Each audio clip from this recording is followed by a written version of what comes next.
A PKR MP has painted a grim picture of the party as it prepares for the next general election. Meanwhile, Rafizi Ramli has denied claims that he had bought Bersama for 8.6 million ringgit. Stay tuned for this and more on KiniNews. PKR veteran Hassan Abdul Karim has painted a bleak picture of the party's current condition.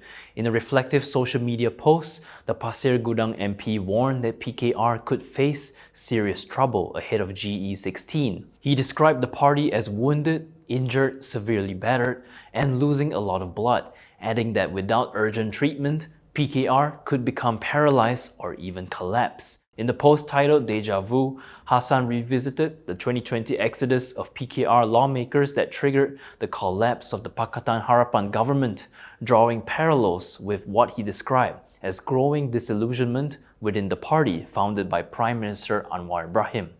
Expressing sadness over the current situation, Hassan said he has been watching announcement after announcement of members leaving PKR to join Rafizi Ramli's Parti Bersama Malaysia. Still, he stressed that he continues to support PMX and the Madani government, although he sometimes disagrees with the administration, much like Rafizi. Despite the gloomy tone, Hassan ended on a cautiously optimistic note. He said there is still time for PKR to prepare for the next general election and weather the coming political storm. He added that if the party survives GE16, then it still has a future. But if PKR is defeated, all its leaders and members must engage in deep self-reflection. Former Economy Minister Rafizi Ramli has denied claims that he paid 8.5 million ringgit to acquire Parti Bersama Malaysia. He described the allegation as slander allegedly spread by government cyber troopers. Soalan kelima, saya bayar 8.5 juta ringgit untuk beli Bersama. Itu fitnah yang disebarkan oleh cyber trooper kerajaan turut dijaja oleh Menteri Komunikasi. Jangan bimbang, kita serahkan semuanya kepada Allah. Adalah balasan kepada mereka satu hari nanti. Mr. Tan, pengasas Bersama, masa nak serah kepada kami itu menangis. Dia hanya minta supaya kita jaga Bersama baik-baik, supaya ia boleh membela rakyat biasa lebih baik dari apa yang dia mampu buat sebelum ini. Still on the topic, MIPP has called on the MCMC to investigate Communications Minister Fahmi Fadzil. This is after he courted backlash for supposedly platforming inaccurate news regarding Parti Bersama Malaysia or Bersama. MIPP Information Chief Justin Prabhakaran claimed that the controversy exposed the government's hypocrisy in its fight against fake news and misinformation.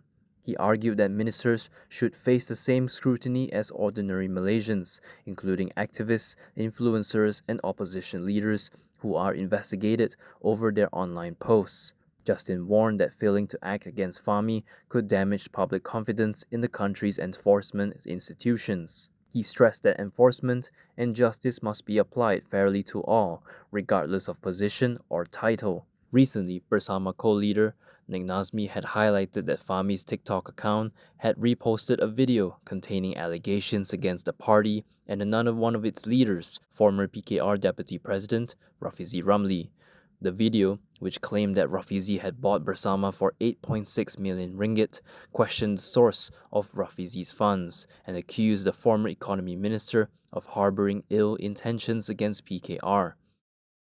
From now on, you can also listen to KiniNews on Spotify and Apple Podcasts. Scan the QR code on the screen to follow us.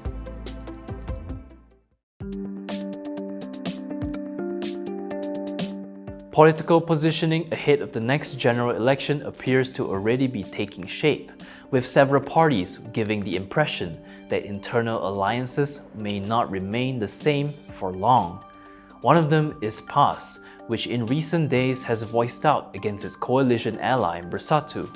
In the latest update, its vice president, Amar Abdullah, said the party's Shura Council will determine the direction of PAS political arrangement with Bersatu. Berita Harian reported him as saying that PAS is currently awaiting a full report from the Perikatan National Leadership before any decision can be made. He added that once the report is completed, it will be presented to the Shura Council for further scrutiny.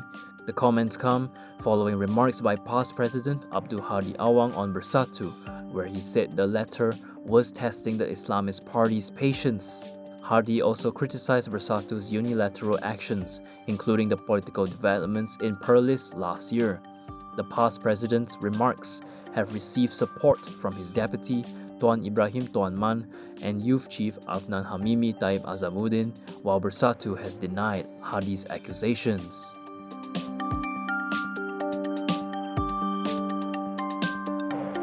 While questions are emerging within the opposition about the stability of its alliances, attention is also turning to the other side of the political divide, towards Pakatan Harapan and its relationship with UMNO within the unity government. DAP Youth has hit out at remarks by BN leaders and called for Parliament to be dissolved immediately if BN proceeds with plans to contest alone in Johor. In a statement today, the wing urged Prime Minister Anwar Ibrahim to call for simultaneous general and Johor state elections if any parties within the Madani government move to undermine cooperation. It said fresh elections would allow voters to make a clear and final decision once and for all to punish traitors. The statement comes in response to recent remarks from Johor UMNO leaders on the matter. DAP Youth also claimed that the principle of avoiding clashes between Pakatan Harapan and BN candidates had helped UMNO recover politically following its poor showing in the last general election. It also questioned who had worked with UMNO to prevent further erosion of its support when the party faced its worst electoral defeat. It cited findings from political analysts that had argued that UMNO could not defeat Perikatan Nasional in Malay-Muslim identity politics, and said that the party still needs the support of urban and non-Malay voters, who can only be convinced through stability, performance, and moderation, not destructive rhetoric. These developments point to a broader question about Malaysia's political direction ahead of the next general election, as alliances are tested on both sides. Are we seeing early signs of realignment, or is it simply political positioning before the race begins? A reform group has responded to claims that Wong Chen's parliamentary office was locked out of the portal for constituency development funds.